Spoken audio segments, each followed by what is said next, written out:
Scott Morrison is expected to target a number of electorates today. The coalition set to go on the attack in Labor seats before polling day. The Prime Minister has been in northern Tasmania, where 2 seats are at play. Political reporter James O'Doherty is following his campaign. Beginning his day in Launceston before flying out for another day on the hustings, Scott Morrison was continuing his trademark election push, promising small amounts of money for community sporting upgrades, this time at Parrots Footy Club in Launceston. Visiting the club last night to promise hundreds of thousands of dollars for club upgrades, it was a local legend that drew the Prime Minister's attention. That has the PM's endorsement as the best mullet I have seen.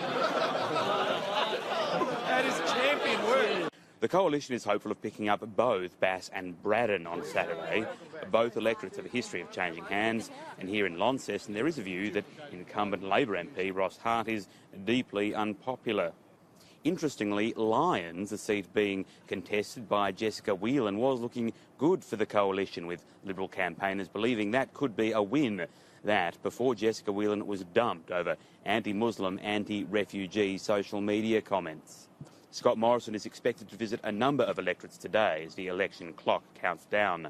The Prime Minister is also unleashed on Bill Shorten after the Labor leader sought to score political points over the PM's religious views after Scott Morrison was asked if he thinks gay people go to hell. Scott Morrison later clarifying. My view that that's the case, and my faith is about that God's love is for everybody. That's what I've always believed. These are issues about religion, and I don't want to see those controversial topics being brought into the political debate. Scott Morrison says he isn't running to be Pope, he's running to be Prime Minister. So in the election, theological questions should be left at the door.